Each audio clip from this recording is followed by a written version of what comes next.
방향성, 그리고 우리에게 있어서 선함, 올바름이라는 것은 없을 겁니다. 왜냐하면은 목적 없는 우연함의 산물이라고 했을 때 그것은 아무런 지향성도, 아무런 방향도, 그리고 아무런 의미도 가지지 못하기 때문입니다. 제가 그림 4가지를 준비했습니다. 한번 그림 4가지를 순서대로 한번 띄워주시겠습니까? 네. 네, 그 다음. 예. 지금 4가지를 띄워드렸는데, 이 중에 3가지는, 우리 시윤이나 다온이 정도의, 유아들이 그린 그림. 즉, 이제 손 가는 대로 낙서를 한 겁니다. 그리고 한 가지는 어떤 화가의 그림입니다. 차이를 한번 아시겠습니까? 혹시 맞추실 수 있겠습니까? 정답을 한번 보여주시죠. 예. 이게 바로 화가의 그림입니다. 자, 그런데 우리가 볼 때 구분이 별로 안 갑니다. 그리고 그 그림에 있어서 별 차이가 없는 것 같습니다. 그런데 이 그림에서 이 4가지 그림 중에 큰 차이가 하나가 있습니다. 그것은 그 그림을 딱 주고 이것이 무슨 의미인지 설명해 보라라고 했을 때 그것이 나타납니다. 아이들이 그저 우연히 그냥 손 가는 대로 그린 그림에 어떤 목적이 있겠으며 어떤 의미가 담겨 있겠습니까? 하지만 화가는 저 그림을 그릴 때에 어떤 거기에 의미를 부여합니다. 그 그림에서 한 단계 더 나아갈 수 있는 것입니다.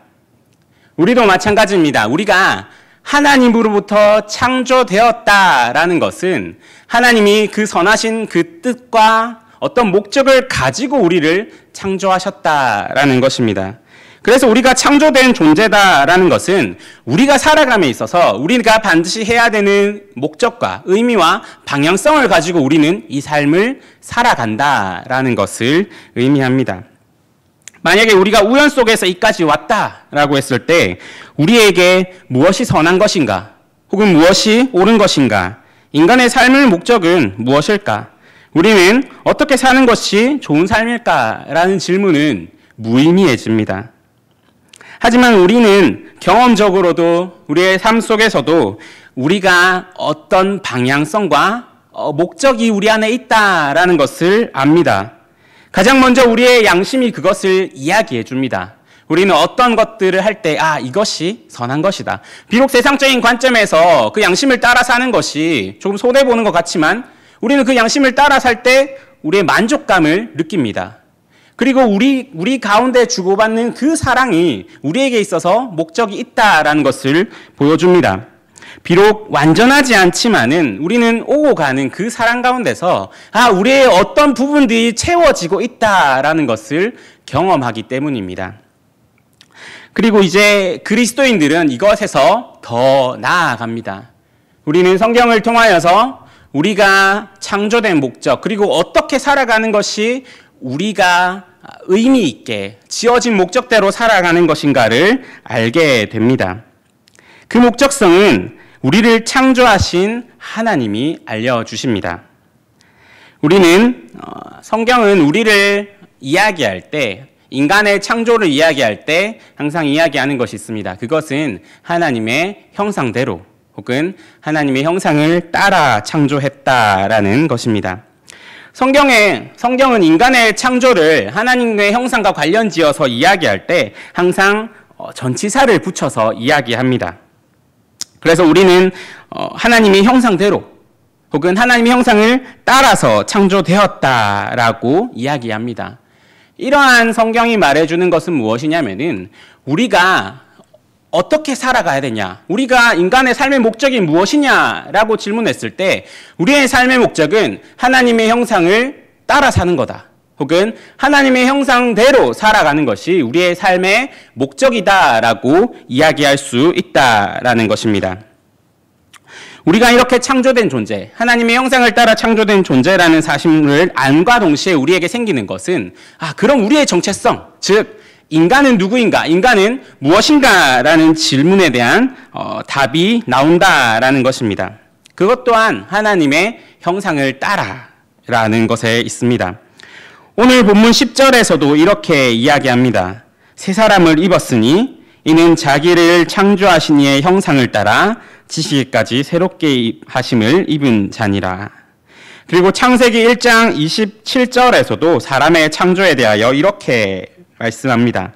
하나님이 자기 형상, 곧 하나님의 형상대로 사람을 창조하시되 남자와 여자를 창조하시고. 아멘.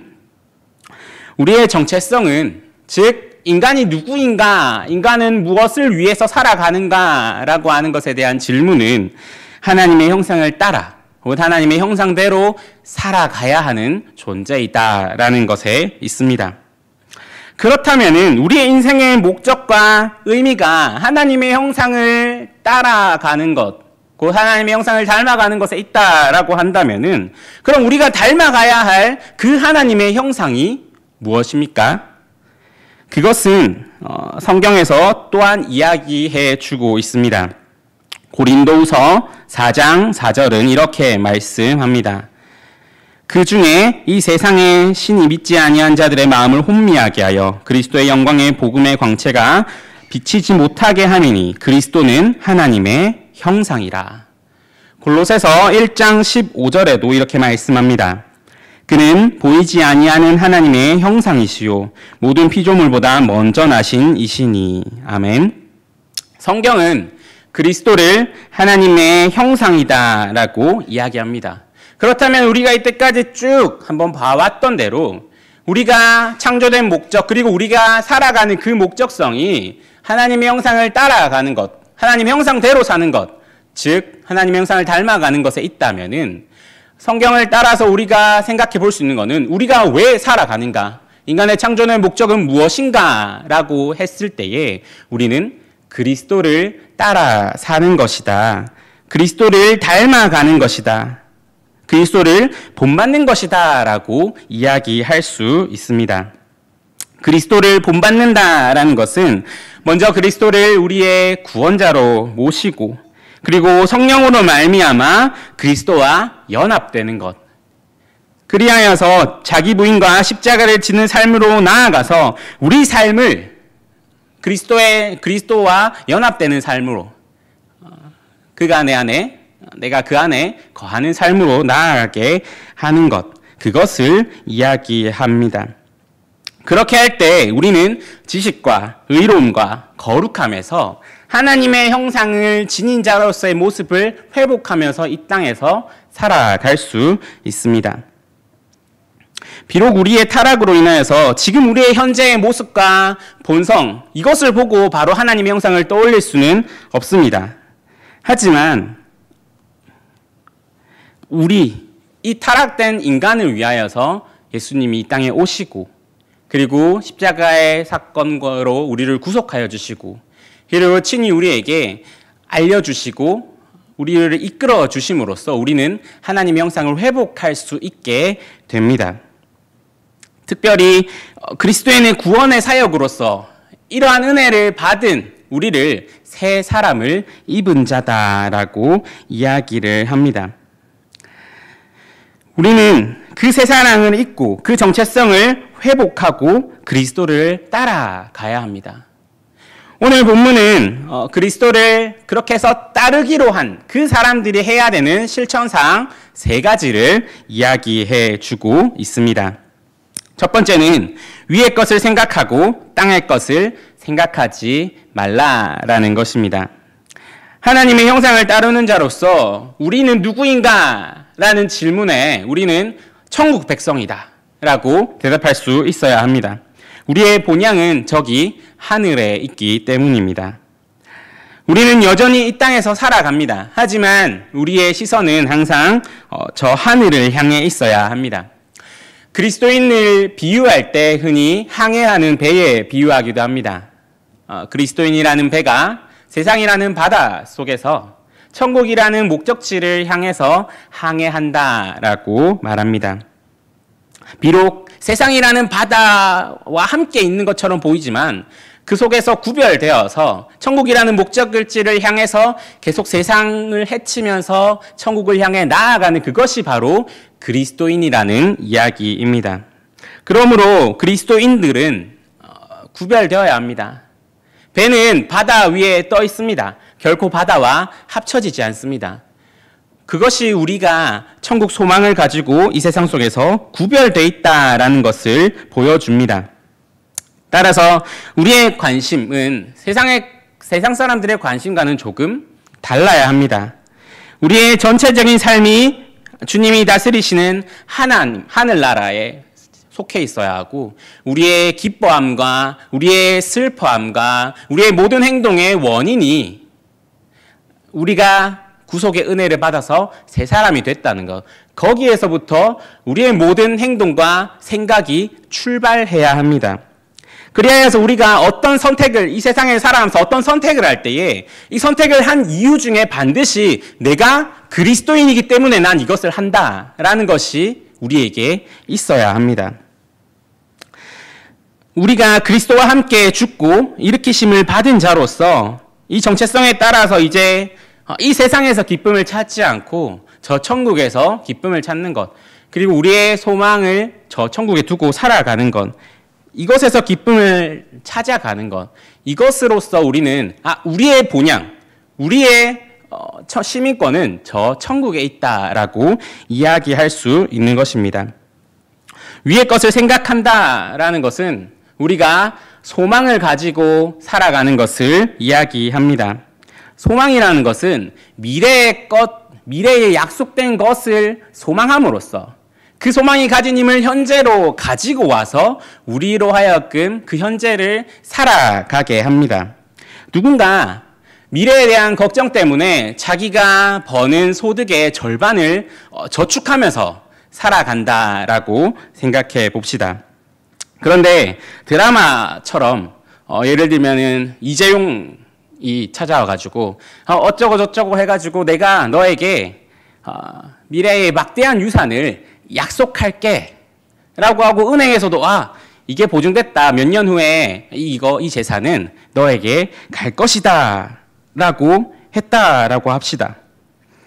그러면 과연 그렇게 미래에 어떤 많은 부가 약속되어 있는 상황에서도 과연 그 사람이 지금 버는 소득의 절반을 저축을 하면서 살아가겠습니까? 아마 아닐 것입니다. 지금 버는 그 소득을 온전히 지금 현재를 위하여서 사용하면서 현재를 살아갈 것입니다. 이처럼 우리에게 약속된 미래, 그리고 약속된 미래를 소망하고 그 약속된 미래를 믿는다라는 것은 그 미래의 것을 현재로 가지고 와서 우리의 삶을 변하게 합니다. 그래서 항상 우리가 소망을 가지고 있다라고 할 때 그 소망은 미래에서 끝나지 않고 그 소망 때문에 우리의 현재의 삶이 변화가 되는 것을 의미합니다. 그래서 항상 소망은 우리의 현재를 살아가는 것과 밀접한 관계가 있습니다. 그렇다면 우리가 그리스도인이라는 것, 우리에게 저 약속된 천국이 약속되어 있다는 것, 우리의 소망은 그 천국에 두고 있다라는 것은 우리로 하여금 어떤 현재를 살게 하겠습니까? 그 천국을 소망함으로 이 세상의 것에 얽매이지 않고, 이 세상에 썩어 없어질 것에 집착하지 않고 영원히 남겨질 것, 그리고 저 천국에서도 우리가 영원히 가지고 있을 것에 조금 더 우리의 즐거움과 기쁨과 관심을 두게 합니다. 이 땅이 전부인 것처럼 살아가는 것이 아니라 우리가 고백하는 대로 이 땅의 것은 잠시이고 저 영원한 천국의 것을 위하여서 우리는 살아가게 되는 것입니다. 그것이 바로 우리가 위의 것을 바라보며 우리가 소망을 가지고 살아간다라고 하는 것입니다. 실천사항 두 번째는 땅에 있는 지체를 죽이라라고 이야기합니다. 그리고 구체적으로는 음란과 부정과 사욕과 악한 정욕과 탐심입니다. 오늘 바울은 이것으로 인하여서 하나님의 진노가 임한다라고 말합니다. 이 죽이라라는 표현은 우리에게 그리스도의 십자가의 죽음과, 그리고 우리가 그리스도와 연합되어서 주와 함께 죽고 주와 함께 살게 된 사람이다라는 사실을 떠올리게 합니다. 우리가 주님과 함께 죽었다면 그것은 지상의 성품에 속해 있는 모든 것에서, 즉 옛사람에 속해 있는 모든 성품을 함께 죽이는 것을 의미합니다. 이어서 나오는 5가지 죄, 음란과 부정과 사욕과 악한 정욕과 탐심은 우리에게 있어서 그 죄악이 어떻게 나타나는지, 그리고 그 옛사람의 본성이 무엇에 근거하고 있는지를 보여줍니다. 이러한 모습은 하나님의 형상과 어울리지 않습니다. 그렇기 때문에 새 사람을 입은 우리는 이것을 버려야 하는 것입니다.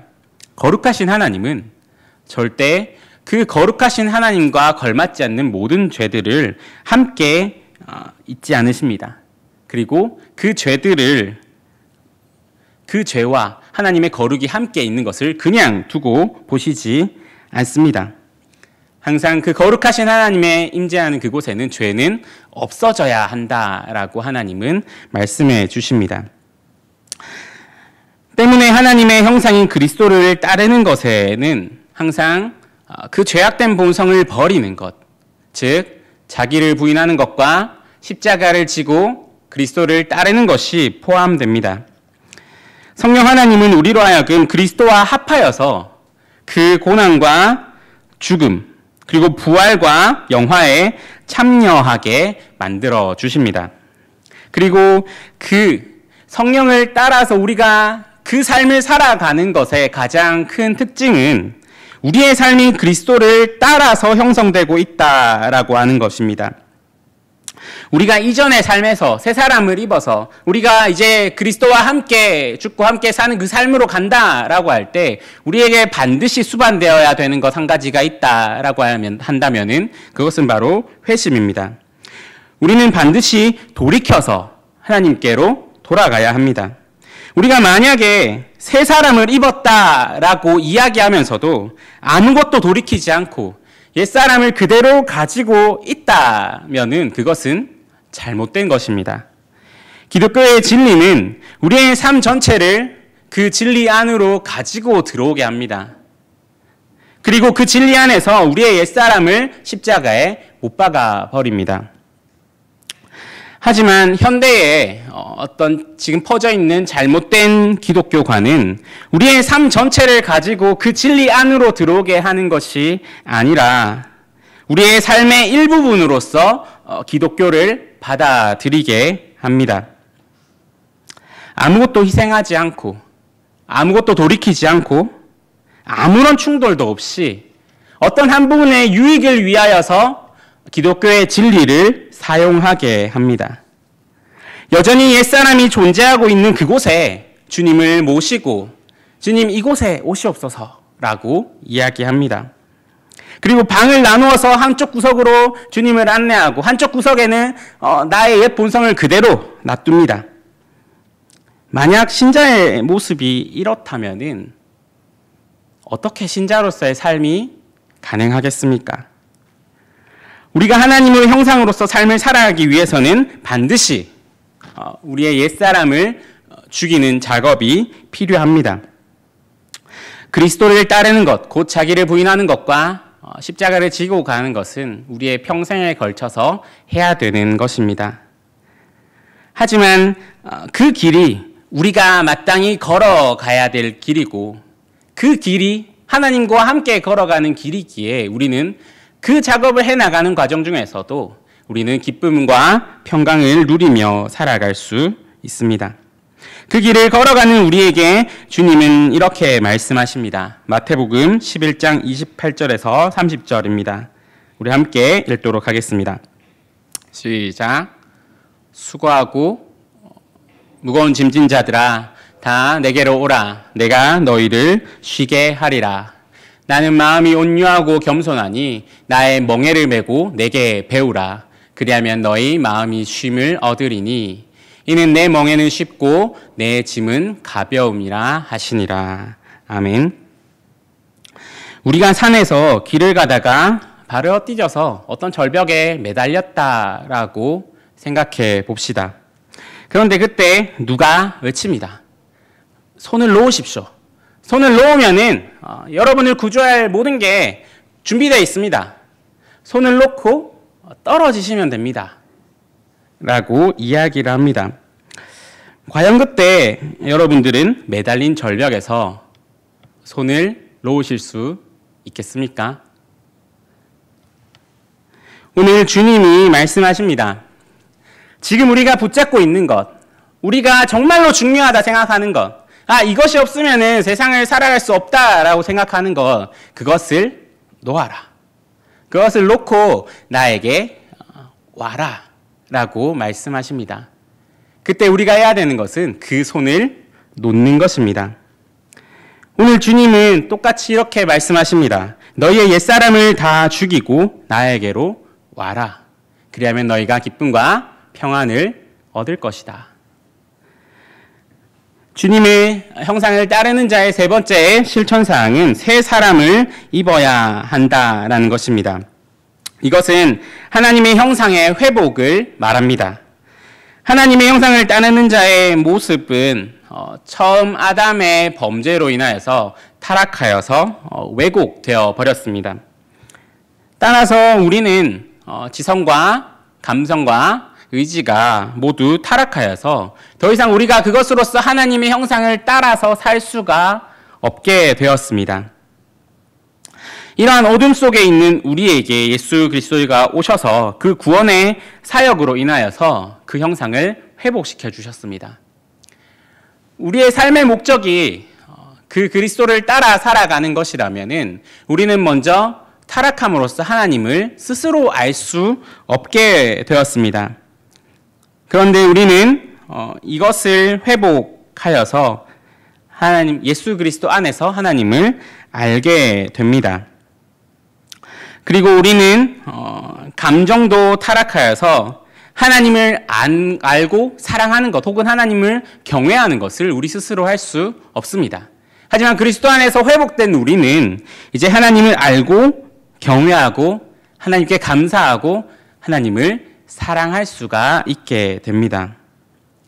의지의 타락으로 인하여서 우리는 스스로 선을 행할 수가 없었습니다. 하지만 우리는 구속의 은혜로 말미암아 이제 그 성령님의 인도하심을 통하여서 더 이상 죄의 노예가 아니라 우리는 성령님 안에서 선을 행할 수 있는 의지도 회복되었습니다. 이제 그러면은 그 회복함을 받은 우리에게 남겨진 것은 무엇이겠습니까? 그것은 새 사람을 입고 다시금 우리에게 주어진 삶의 목적을 따라서 그 회복함을 입은 것을 가지고 하나님께 열심으로 나아가는 것입니다. 그것이 그리스도인의 의무요. 그리고 우리가 마땅히 걸어가야 할 삶의 길입니다. 말씀을 맺도록 하겠습니다. 우리가 창조주 하나님을 믿는다라고 고백할 때에 거기에는 우리의 삶이 그리고 우리의 창조의 목적이 있다. 우리는 하나님의 선하신 뜻을 살아가는 사람들이다라는 것을 함께 고백하는 것입니다. 그 삶의 목적은 우리에게 마땅히 해야 될 의무로 다가옵니다.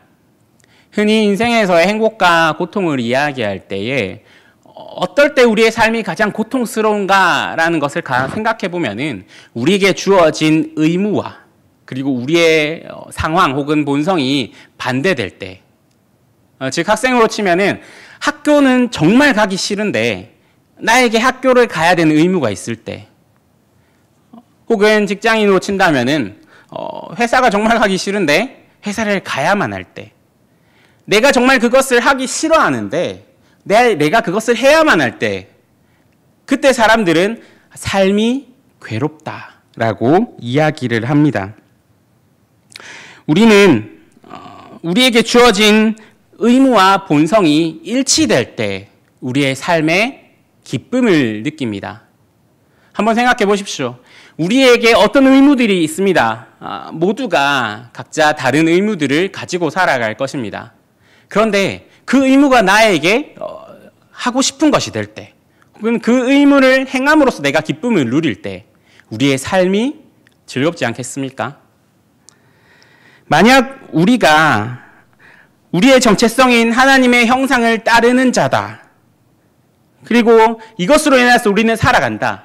그렇기 때문에 우리에게 주어진 의무는 하나님의 형상을 따라 사는 것이다 라는 것을 인정하는데, 그것은 인정하고 머리로 받아들이면서도 근데 내 본성의 원함과 내 삶의 방향은 그것과 반대되는 삶을 살아갈 때 우리는 신자로서의 고통을 느끼면서 살아갈 것입니다.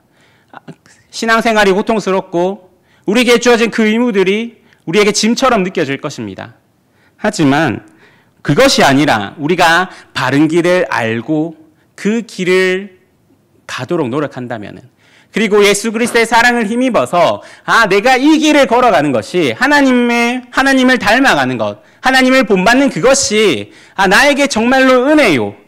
그리고 나에게 정말로 기쁨이다라고 고백할 때 우리의 삶 순간순간이 주님과 동행함으로 느껴지는 그 기쁨의 삶을 우리가 살아갈 수 있지 않겠습니까? 예수 그리스도와 연합함으로 자기 부인과 십자가를 짊어짐으로 옛사람을 죽이며 주 안에서 새 사람을 입고 살아가는 것, 그리고 그로 인하여서 주님이 약속하신 풍성한 기쁨과 은혜를 누리면서 살아가는 것, 이것이 하나님께서 우리에게 예비해 두신 그리고 우리로 하여금 걸어가게 하신 하나님의 형상을 따르는 자로서의 삶입니다. 주님이 약속하신 풍성한 은혜와 기쁨을 누리면서 우리는 이러한 삶을 살아가야 합니다. 그러기 위해서 우리는 위의 것을 바라보고 우리의 죄악된 본성을 죽이고 새 사람을 입어야 합니다. 이러한 은혜를 풍성히 누리며 그리고 그 안에서 주님의 놀라우심을 찬양하고 그 주님의 은혜와 그 기쁨 가운데서 우리 함께 손을 잡고 그 천국을 향해 나아가는 저와 여러분이 되기를 간절히 소망합니다. 이렇게 기도하시겠습니다. 살아계신 아버지 하나님, 이 시간 우리를 예배의 자리로 인도하여 주시고 말씀을 통하여 하나님의 진리 앞에 서게 하심에 감사합니다. 주님, 우리가 다른 것에 눈을 빼앗기지 않게 하시고 오직 주님과 동행하는 그 삶에서 우리의 기쁨과 평안을 찾게 인도하여 주시옵소서. 세상의 많은 것들이 우리를 미혹하더라도 오직 주님 주신 말씀 가지고 살아가게 하시고 주님을 만남으로, 주님을 체험함으로, 주 앞에 살아감으로 우리의 세상 모든 유혹 이겨낼 수 있도록 인도하여 주시옵소서.